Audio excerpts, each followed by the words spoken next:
그림이 있는 말씀 묵상 시간입니다.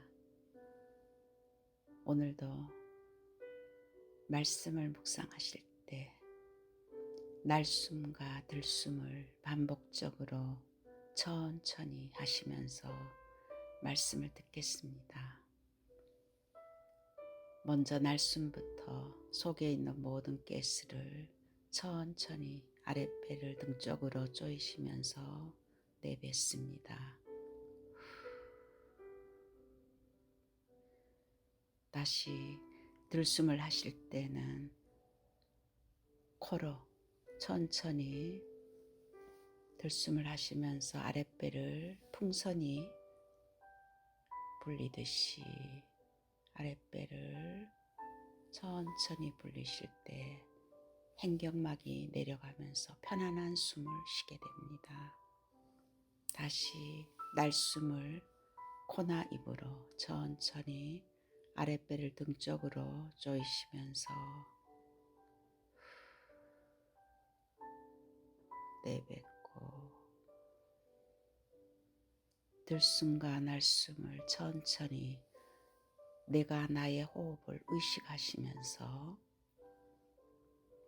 말씀 속에 집중하겠습니다. 타이틀은 새로운 도전, 여호수아서 1장 1절에서 9절 말씀입니다. 2024년 첫 시작이 하나님의 말씀으로 중요한 언약을 가지시기를 기도합니다. 모세 시대가 지나며 여호수아 시대가 왔습니다. 여호수아가 이끌고 있는 이스라엘 민족들은 연약하고 부족한 백성이었습니다. 그런데 그들에게 하나님은 가나안에 들어가야 될 중요한 이유를 깨닫게 하시고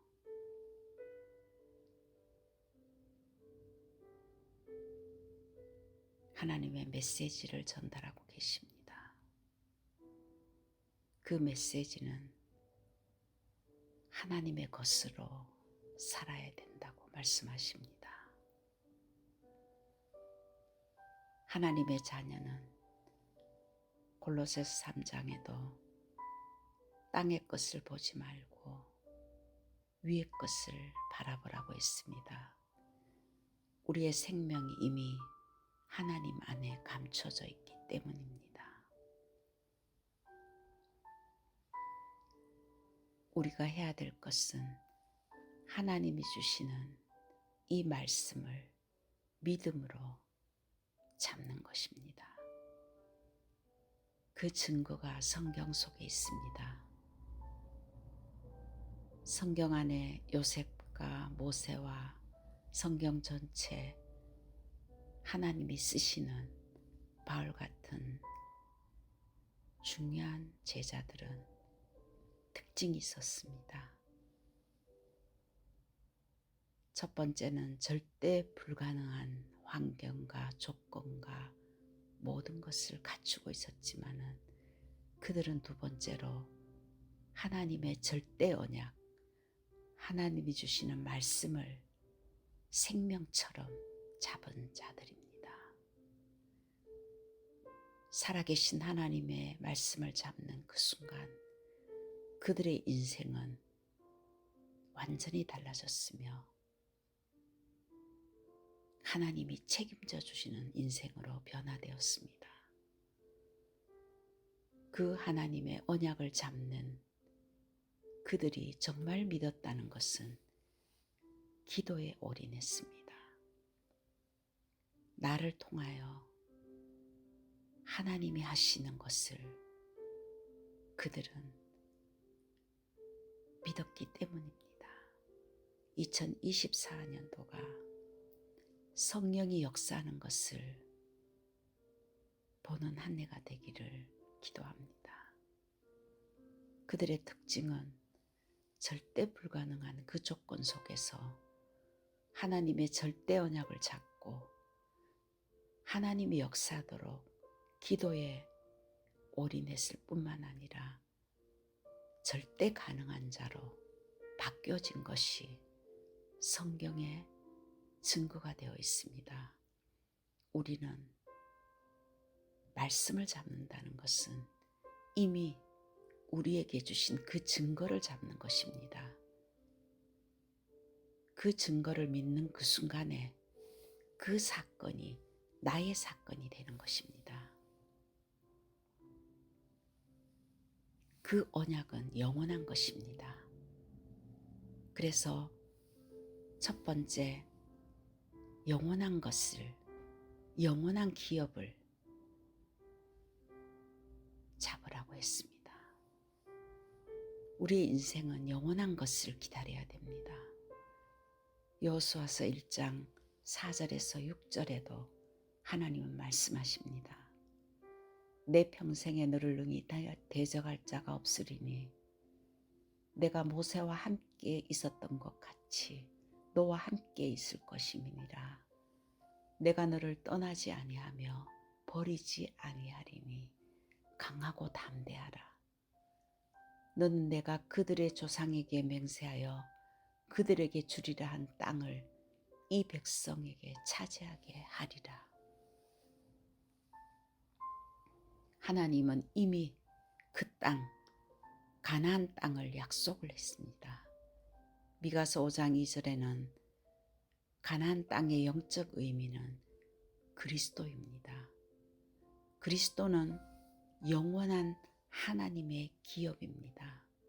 우리의 기업이 그리스도가 되어야 됩니다. 영원한 기업은 갈보리산에서 우리의 모든 문제를 해결하신 그리스도, 그 그리스도의 언약을 잡는 그 순간에 우리에게 성삼위 하나님이 함께 하시며 그리스도가 정말 믿어지며 그 언약을 잡는 그 순간에 성삼위 하나님이 우리를 통해서 역사하십니다. 성삼위 하나님께서 그리스도를 통해서 요한복음 14장 6절에 내가 곧 길이라고 했습니다. 길이 없는 이 땅에 하나님 만나는 길이 없어 방황하는 각기 다른 길을 가고 있는 틀린 길을 가고 있는 우리에게 내가 길이라고 했습니다. 우리는 지금까지 내가 가는 길이 옳다고 생각해서 열심히 가고 있었지만은 하나님은 그리스도를 통해서 내가 길이라고 했습니다. 내가 영원히 변하지 않는 진리이며 나를 통해서 생명이 온다는 그 하나님 떠난 인간에게 영원히 재앙과 멸망 속에 있는 인간에게 내가 길이라고 말씀하신 그분이 그리스도이십니다. 요한복음 14장 14절에도 그 그리스도의 이름으로 기도하라고 했습니다. 성삼위 하나님이 역사하기 때문입니다. 그래서 마태복음 6장 33절에도 먼저 하나님의 자녀는 먼저 그의 나라와 하나님의 나라의 뜻을 구하라고 했습니다. 그 하나님의 나라가 우리 안에 임한 것이 구원입니다. 그리스도께서 성삼위 하나님이 우리와 함께 하실 때 하나님의 나라가 이미 우리 안에 임한 것입니다. 요셉의 삶이 성공했던 이유는 요셉이 잘나서가 아닙니다. 요셉이 훌륭해서가 아니라 요셉이 언약을 잡는 그 순간에 여호와께서 함께함을 그는 24시 사실적으로 누렸습니다. 그래서 우리는 그 그리스도의 언약을 붙들고 내 자신이 갈보리산 그리스도의 언약을 잡고 기도의 망대를 세워야 됩니다. 진짜 하늘 보좌의 축복을 높이 바라보며 하나님이 나와 함께 하시는 그 축복, 성삼위 하나님의 능력이 내 영혼 속에 임하게 해달라고. 내 생각과 마음 속에, 나와 교회와 현장 속에 성삼위 하나님의 그 능력이 임하게 해달라고 집중해서 기도해야 됩니다. 그것이 기도의 망대이며 영원한 것을 기업으로 잡는 자들의 기도의 제목입니다. 그리할 때 두 번째는 영원한 작품에 집중하라고 했습니다.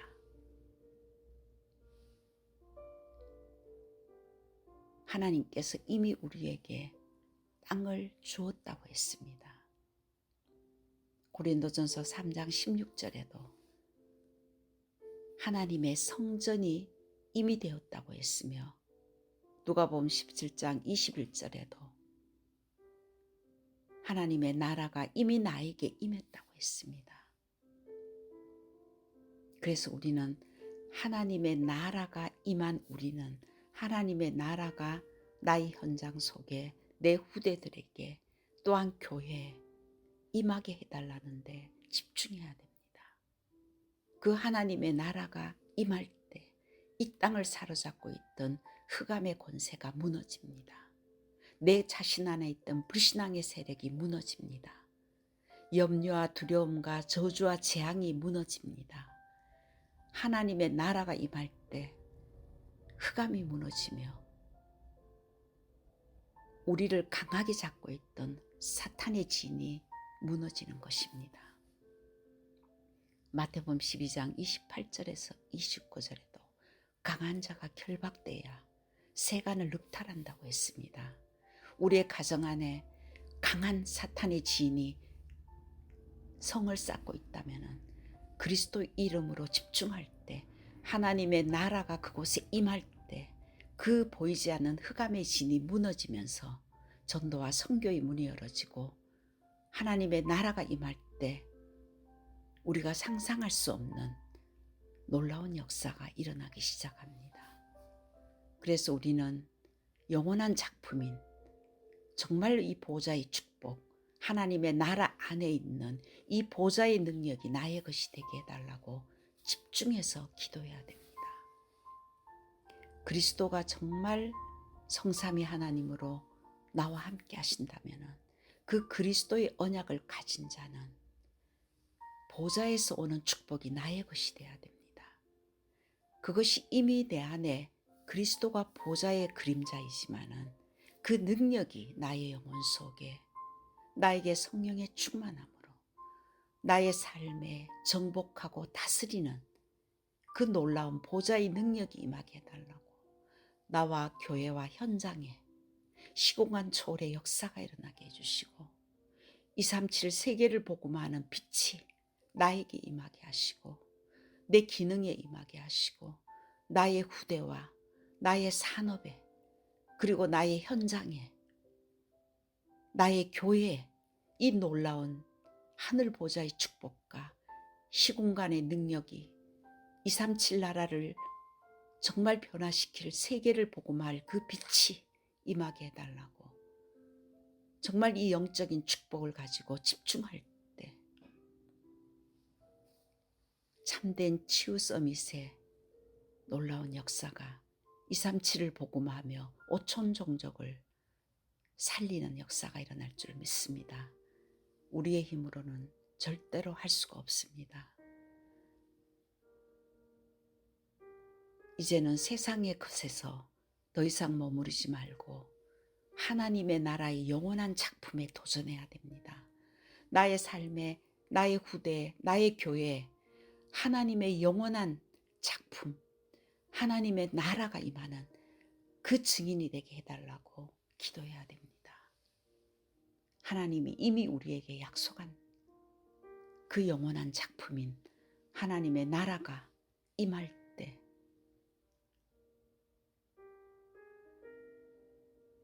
하나님께서 내가 너와 함께하며 너의 평생에 너를 능히 대적할 자가 없다고 누구도 하나님을 이길 자가 없습니다. 하나님의 언약을 잡는 그 순간에 누구도 그 언약을 꺾을 수가 없는 것입니다. 하나님의 나라, 하나님의 나라를 가지고 정말 조용히 묵상해야 됩니다. 하나님의 나라의 것이 나의 것입니다. 그것을 가지고 살기를 원할 때 그것이 영원한 작품에 집중하는 것입니다. 그래야 할 때 세 번째, 영원한 유산에 도전하라고 했습니다. 영원한 유산. 우리가 영원히 남길 유산은 후대와 제자입니다. 그래서 여호수아서 1장 8절에서 9절에도 이 율법책을 내 입에서 떠나지 말게 하며 주야로 그것을 묵상하여 그 안에 기록된 대로 다 지켜 행하라. 그리하면 내 길이 평탄하게 될 것이며 내가 형통하리라. 강하고 담대하라. 두려워하지 말고 놀라지 말라. 내가 어디로 가든지 내 하나님 여호와가 너와 함께 하느니라 하시니라. 이사야서 6장 13절에 하나님은 우리에게 영원한 유산인 그루터기 후대를 살리라고 말씀하시며 그들을 이사야서 7장 14절에 임마누엘 그리스도로 각인뿌리 체질화시켜서 이사야서 6장 60장 1절에 일어나 빛을 발하며 그들을 통해서 세계를 복음할 절대 제자로 세우기를 원하십니다. 그래서 신명기서 6장 4절에서 9절에도 이 그리스도의 말씀을 각인 뿌리 체질화시켜서 정말 영적 유산으로 후대들을 집중시키라고 이 언약을 우리에게 전달했습니다. 바울의 사역도 사도행전 13장에 16장에 19장에도 이 시대 우상과 점술과 사단의 세력에 묶여있는 후대들을 찾기 위해서 해당으로 들어가서 정말 절대 제자를 찾아서 망대를 세우는 것이 그의 인생의 전부였습니다. 그리스도의 능력과 보좌의 능력으로 우상과 영적 싸움에 승리하여 후대를 세워나가는 것이 바울의 사역이었습니다. 이 시대, 이 영적 유산인 후대들은 문화로, 중독으로, 정신적인 여러 가지 영적인 문제로 사단에게 완전히 시달리며 교회를 다닌다고 하면서도 복음이 각인뿌리 체질화되지 못해서 삶으로 돌아갈 때 여지없이 무너지는 이 시대, 그들을 살려야 될 중요한 이 시대에 해야 될 일이 금토일 시대를 열어서 저들을 정말 하나님의 말씀으로 훈련시켜 이 시대를 바라보게 하시고 미래를 준비하는 선교사로 세워나가는 것이 하나님의 소원입니다. 그 일을 위해서 하나님께서 우리에게 정말 성전을 놓고 기도하게 하시고 우리의 힘으로 이것을 할 수 없기 때문에 하나님이 주신 말씀을 붙들고 새로운 도전을 하기를 원하십니다. 후대를 위해서 한 시대의 문화를 회복하기 위해서 하나님 우리에게 후대에게 전달해야 될 귀중한 언약이 있는 성전이 필요합니다.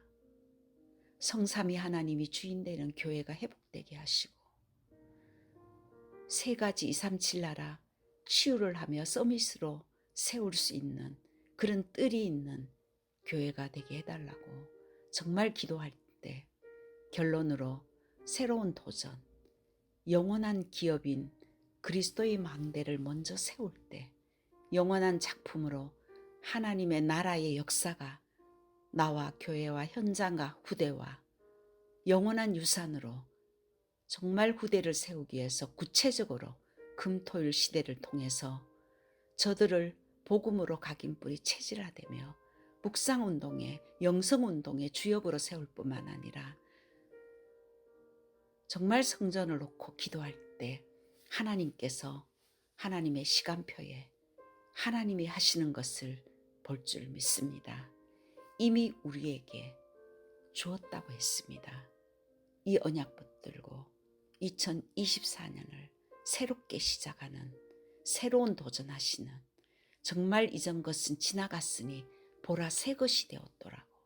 하나님께서 아무것도 없는 광야에 길을 내시고 정말 막막한 사막에 강을 내시는 재창조의 그 축복을 주시는 그 하나님을 바라보며 믿음으로 도전하는 축복의 시간이 될 줄 믿습니다. 한 주간도 새로운 도전, 영원한 기업과 영원한 작품과 영원한 유산을 남기는 새로운 도전에 깊이 들어가서 말씀을 묵상할 때 여호수아의 말씀이 나의 말씀이 될 줄 믿습니다.